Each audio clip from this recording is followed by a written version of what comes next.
अल्लाह के नबी साहबा के साथ बैठे हुए एक औरत आती है, अय अल्लाह के नबी इन्नी असब्तु ज़िना, मैंने ज़िना किया है, तहिरनी, मुझे पाक कर दीजिए। शादीशुदा औरत थी, जानती थी इस्लाम के अंदर शादीशुदा अगर मर्द या औरत ज़िना कर ले तो इसकी सजा क्या है। जानती थी कि जान मार दी जाएगी, कत्ल कर दी जाएगी। सब कुछ जानने के बावजूद अल्लाह के नबी के पास आती है, अय अल्लाह के नबी मैंने ज़िना किया है और मैं नहीं चाहती कि आखिरत में मुझे ज़िना की सजा दी जाए। अय अल्लाह के नबी मैं तौबा करना चाहती हूँ, मैं ज़िना की सजा लेना चाहती हूँ, मुझे सजा दे दीजिए, मुझे पाक कर दीजिए ताकि आखिरत में मुझे सजा न मिले।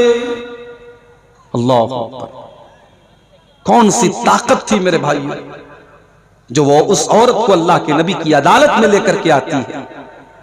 आज तो मुजरिम अदालत से भागता है, आज तो मुजरिम रिश्वत दे करके सोचता है मैं सजा से बच जाऊं, लेकिन जब ईमान पैदा होता है तो मुजरिम अदालत में चल करके आता है और कहता है कि मुझे सजा दी जाए। अल्लाह के नबी ने टालने की कोशिश की, आपने कहा जाओ क्या बात कर रही हो। उसने कहा मुझे टालने की कोशिश न कीजिए, मैंने ज़िना किया है और मैं उसका सबूत भी लेकर के आई हूं, मैं हमल से हूं, मैं पेट से हूं, अल्लाह के नबी मुझे ज़िना की सजा दे दीजिए। आपने कहा ठीक है जाओ, जाओ जब बच्चा पैदा होता बना, जाओ जब बच्चा पैदा होता बना, तुमको हम अभी सजा नहीं दे सकते। 9 महीने का टाइम दे दिया अल्लाह के नबी ने, 9 महीने का टाइम दे दिया। भाग सकती थी, कोई रिकॉर्ड नहीं रखा, अल्लाह के नबी ने कहीं नाम नहीं नोट किया, सहाबा को उसका नाम लिख करके नहीं दिया, उसको 9 महीने का मौका दे दिया, जा तो भाग सकती है तो भाग जा। 9 महीने गुजर गए, बच्चे का जन्म हुआ, बच्चे को गोद में लेकर के आती है, अय अल्लाह के नबी मैं वही औरत हूं, मैं वही गामेदिया हूं जो 9 महीने पहले आपके पास आई थी और आपसे ये कह रही थी कि मुझे ज़िना की सजा दे दीजिए। ऐ अल्लाह के नबी मुझे पाक कर दीजिए, मुझे ज़िना की सजा दे दीजिए। अल्लाह के नबी ने फरमाया तुम्हारा बच्चा भी छोटा है, मां के दूध पर निर्भर है, जब तक ये बच्चा मां का दूध पी रहा है तब तक हम तुम्हें ज़िना की सजा नहीं दे सकते। जब तुम्हारा बच्चा मां का दूध छोड़ दे, जब रोटी खाने लगे तब तुम मेरे पास आना।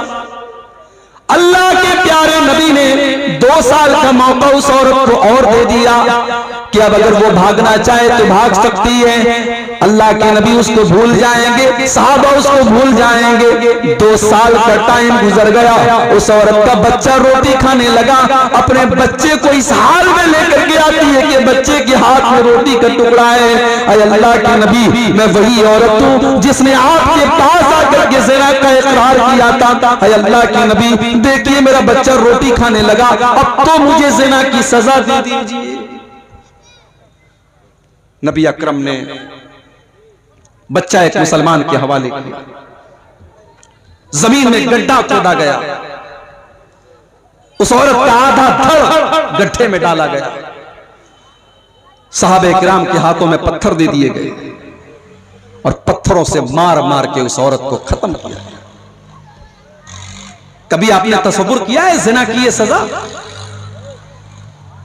मुझे याद आता है राज ठाकरे ने एक मर्तबा कहा था, जब दिल्ली के अंदर चलती बस पर एक लड़की का ज़िना किया के साथ रेप किया गया, और सिर्फ रेप ही नहीं किया गया बल्कि जानवरों की तरह उस लड़की के साथ, उस औरत के साथ सलूक किया गया, और पूरे भारत में उस केस को निर्भया कांड के नाम से याद किया गया। तो राज ठाकरे ने उस मौके पर कहा था कि रेप करने वालों को वही सजा देनी चाहिए जो इस्लाम देता है। मगर यहां एक बात नोट कर लो,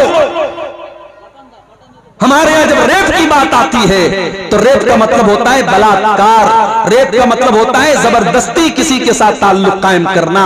मगर इस्लाम ये कहता है कि अगर एक मर्द और एक औरत इल्लीगल तरीके से, गैर कानूनी तरीके से अगर आपस की सहमति से भी ताल्लुक बनाते हैं तो वो भी रेप ही कहलाएगा, वो भी ज़िना ही कहलाएगा। ये अलग बात है कि हमारी अदालतों में अगर आपस में सहमति से ताल्लुक कायम होता है तो उसको रेप नहीं माना जाता है, मगर इस्लाम की नजर में अगर बगैर शादी के और बगैर शरई तरीके के अगर मर्द औरत का मिलन होता है तो वह जिना ही कहलाएगा, चाहे वो सहमति के जरिए हो चाहे वो जबरदस्ती हो, और दोनों को सजा दी जाए। हाँ, जबरदस्ती होगी तो रेप करने वाले को सजा मिलेगी, औरत को नहीं मिलेगी, लेकिन आपस की सहमति से हुआ है जिना तो दोनों को सजा मिलेगी। अगर कुंवारे लोग जिना करेंगे तो 100 कोड़े की सजा दी जाएगी और 1 साल के लिए शहर से निकाल दिया जाएगा, और अगर शादीशुदा मर्द और औरत जिना करेंगे तो इस्लामी कानून के अंदर सजा यह है कि उसको पत्थरों से मार मार के खत्म कर दिया जाए। जब उस औरत को जिना की सजा दी जा रही थी, हदीस के अल्फाज हैं, हजरत खालिद बिन वलीद रजी अल्लाह ताला अन्हु भी पत्थर मारने वालों में शामिल थे। जब उन्होंने पत्थर मारा तो उस औरत के खून के कुछ छींटे हजरत खालिद बिन वलीद के कपड़े पर आ गए। उनकी जुबान से कुछ नासेबा कलमात उस औरत के बारे में निकल गए कि कैसे नापाक औरत के खून के छींटे मेरे कपड़े पर आ गए। अल्लाह के प्यारे नबी के कानों में हजरत खालिद बिन वलीद के जुमले पड़ गए। आपने फरमाया, महलन या खालिद, ऐ खालिद खबरदार खबरदार, लक़द ताबत तौबतन लौ ताबहा साहिबु मुहसिन लगुफिर लहू। ऐ खालिद, इस औरत ने इतनी सच्ची तौबा की है, अगर कोई चोर, कोई डाकू, कोई लुटेरा भी अगर ये तौबा कर लेता तो अल्लाह उसको माफ कर देता। और एक हदीस के अल्फाज में यह है कि अगर मदीना के 70 गुनहगार भी ये तौबा कर लेते तो अल्लाह ताला 70 गुनहगारों की तौबा को कबूल कर लेता। इसने इतनी पावरफुल तौबा की है। गुनाह का होना ये बड़ी बात नहीं है, गुनाह के बाद इंसान तौबा कर ले ये बड़ी बात है। इसीलिए अल्लाह फरमाता है, वल्लज़ीना इज़ा फ़अलू फ़ाहिशतन, मेरे मुत्तकी बंदे तो वो हैं जब उनसे कोई गलत काम हो जाता है, औ ज़लमू अनफुसहुम, या वो अपनी जान के ऊपर जुल्म कर लेते हैं, ज़करुल्लाह, तो उनको अल्लाह याद आता है। गलत काम करने के टाइम अल्लाह का याद आना, अल्लाह का डर दिल में पैदा हो जाना, ये बहुत बड़ी बात है मेरे भाई। बड़ा मशहूर वाक़या आपने सुना होगा, गार वालों का वाक़या, जो 3 लोग एक गार में जाकर के फंस गए थे और तीनों ने आपस में तय किया था कि हम अल्लाह से दुआ करेंगे अपने अपने नेकमल का वसीला लगा करके, हो सकता है कि अल्लाह हमारी इस मुसीबत को दूर कर दे। उन 3 लोगों में से एक इंसान ने यह दुआ की थी कि अल्लाह, मेरी एक चचाजाद बहन थी, मेरे चचा की लड़की थी, मैं उससे बहुत ज्यादा मोहब्बत करता था। एक मर्द एक औरत से जितनी मोहब्बत कर सकता है मैं उस औरत से बेइंतहा मोहब्बत करता था। मैं उस लड़की को हासिल करना चाहता था, मैं उसके साथ अपनी शहवत को पूरी करना चाहता था, मगर मेरे पास कोई कंट्रोल नहीं था। उसको पाने की कोशिश कर रहा था लेकिन मैं हासिल नहीं कर पा रहा था। एक मर्तबा सूखा पड़ गया, कहत साली पड़ गई, और वो गरीब लड़की थी, गरीब औरत थी, वो मेरे पास आती है, मुझसे मदद मांगती है और मैं उसको 100 दीनार देने का वादा करता हूं। 100 दीनार या 120 दीनार देने का मैं वादा करता हूं, इस शर्त पर कि वो मेरी ख्वाहिश को पूरा करेगी, मेरी बरसों की इच्छा को, मेरी ख्वाहिश को वो पूरा करेगी। ऐ अल्लाह, उस औरत के साथ मैं गलत काम करने के लिए तैयार हो गया, और जब ऐन मौके पर मैं उस औरत के साथ अपनी ख्वाहिशात को पूरा करना चाहता था और मैं उस औरत के साथ जिना करने वाला था, बदकारी करने वाला था, ऐन मौके पर उस औरत की जुबान से निकला, इत्तक़िल्लाह वला तफ़ुज़्ज़ल खातम इल्ला बिहक़्क़िही, अल्लाह से डर, और जिस चीज का तुझे इख्तियार नहीं है, जिस चीज की अल्लाह ने तुझको इजाजत नहीं दी है, उस चीज का तू इस्तेमाल न कर। जो चीज तेरे लिए जायज नहीं है उस चीज को तू इस्तेमाल न कर। आय अल्लाह, उस औरत की जुबान से जब ये जुमला मैंने सुना, मैंने फौरन उस गलत काम के इरादे को तर्क कर दिया। मैंने वो 120 दीनार भी उसको दे दिए और मैंने ज़िना का इरादा भी तर्क कर दिया। ऐ अल्लाह, अगर ये अमल मैंने तेरे डर से किया था तो ऐ अल्लाह तू आज इस मुसीबत को दूर कर दे। बुखारी शरीफ के अल्फाज हैं, अल्लाह तबारक व तआला ने उन तीनों लोगों की दुआओं की वजह से उनको गार से नजात दे दी और बचा लिया। मेरे प्यारे साथियों, ये होता है गुनाह के टाइम अल्लाह का डर अगर आपके अंदर है तो इस बात की दलील है कि कहीं ना कहीं आपके दिल में ईमान मौजूद है।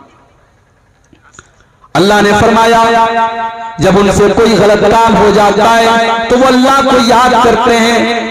वलम युसिर्रू अला मा फालू वहुम यालमून, और वो अपने गुनाह के ऊपर जमे नहीं रहते, अपने गुनाह के ऊपर वो डटे नहीं रहते।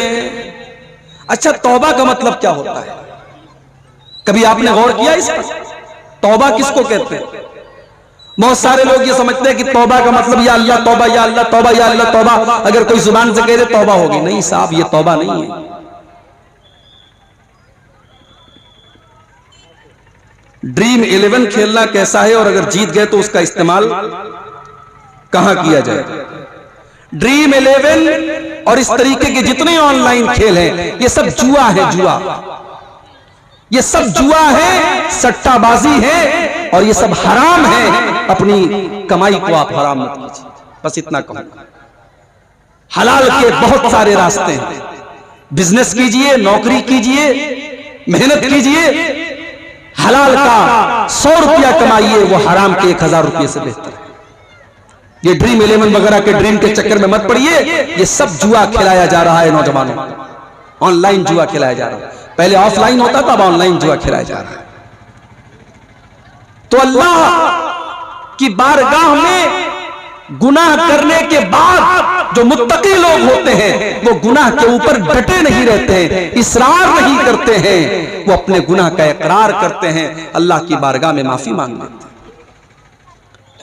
मेरे प्यारे नौजवान साथी, आज कितने नौजवान हैं वो गलत काम कर रहे हैं मगर उनको ये एहसास नहीं है, उनको ये एहसास नहीं है कि हम गलत काम कर रहे हैं। तौबा करने का ख्याल भी उनके दिल में नहीं आता है। और मैं तुमको बताऊं कि तौबा किसको कहते हैं? तौबा 4 चीजों का नाम है। कभी गाड़ी चलाई है आपने? कार चलाई है? कार आप जब चलाते हैं तो कार को जब पलटाते हैं, आप जब यू टर्न लेते हैं तो यू टर्न लेने का नाम है तौबा। तौबा का मतलब होता है यू टर्न लेना, तौबा का मतलब होता है पलट के आ जाना। इसका मतलब यह हुआ कि जब एक इंसान ने गलत काम किया तो वो सीधे रास्ते से भटक गया था और जब उसने तौबा किया तो उसने यू टर्न ले लिया, उस सही रास्ते पर वापस लौट के चला है। आजकल बड़ा एक मुद्दा गरमाया हुआ है। मौलाना अरशद मदनी ने कह दिया कि साहब, भारत में तो सारे लोग मुसलमान थे, इसलिए जो लोग इस्लाम को छोड़ करके कोई और मजहब में चले गए वो घर वापसी करें, हमें घर वापसी करने की जरूरत नहीं है। इसलिए कि सबसे पहले इंसान जिनको कुरान ने आदम कहा है और वेदों में मनु कहा गया है, और मनु की औलाद मनुष्य है और आदम की औलाद आदमी है, इंसान है। तो आदम अलैहिस्सलाम तो मुसलमान थे, इस्लाम के फॉलोवर थे, लिहाजा इस दुनिया का सबसे पहला धर्म इस्लाम है। और हमारे उस्ताद मोहतरम अल्लामा रईस अहमद नदवी रहमतुल्लाह अलैह की तहकीक के मुताबिक हजरत आदम अलैहिस्सलाम जब दुनिया में आए थे तो इसी भारतवर्ष में आए थे, भारत की सरजमीन पर आए थे। लिहाजा भारत का सबसे प्राचीन अगर कोई धर्म है तो वो इस्लाम है। लिहाजा इस्लाम को छोड़कर किसी और मजहब में जो लोग गए हैं उनको घर वापसी करने की जरूरत है, मुसलमान को घर वापसी करने की जरूरत नहीं है। और एक बात आपको और बताऊं, जब बच्चा पैदा होता है, बच्चा यहूदी नहीं होता है, बच्चा हिंदू नहीं होता है, बच्चा मुशरिक नहीं होता है, बच्चा तौहीद पर पैदा होता है। अल्लाह के प्यारे नबी फरमाते हैं, कुल्लु मौलूदिन यूलदु अलल फित्रा, हर बच्चा फितरत पर और इस्लाम के ऊपर पैदा होता है। फ़अबवाहु युहव्विदानिही व युनस्सिरानिही व युमज्जिसानिही, उसके माँ बाप उसको यहूदी बनाते हैं, माँ बाप ईसाई बनाते हैं, माँ बाप मजूसी बनाते हैं, माँ बाप मुशरिक बनाते हैं। इसका मतलब यह हुआ कि इस्लाम नेचुरल तरीका है, जिस तरीके पर अल्लाह ने इंसान को पैदा किया है वो इस्लाम का तरीका है। और जब इस्लाम को छोड़ता है कोई तो वो गलत रास्ते पर जाता है। इसीलिए सच्चे रास्ते पर लौट आने को तौबा कहा जाता है। और याद रखिए, तौबा के अंदर 3 चीजें पाई जानी जरूरी है। इसको नोट कर लीजिए, आज की तकरीर की सबसे इंपॉर्टेंट बात इसको समझ लीजिए कि अगर कोई आपसे पूछे कि भाई तौबा किसको कहते हैं, तो आप बता दीजिए कि तौबा के अंदर 3 चीजों का होना जरूरी है। नंबर 1, सबसे पहली चीज तौबा के अंदर नदामत होनी चाहिए। मैंने गलत काम किया है, ये काम सही नहीं था। और इसीलिए जो बिदात करने वाले होते हैं उनके अंदर तौबा करने का ख्याल बहुत मुश्किल से आता है।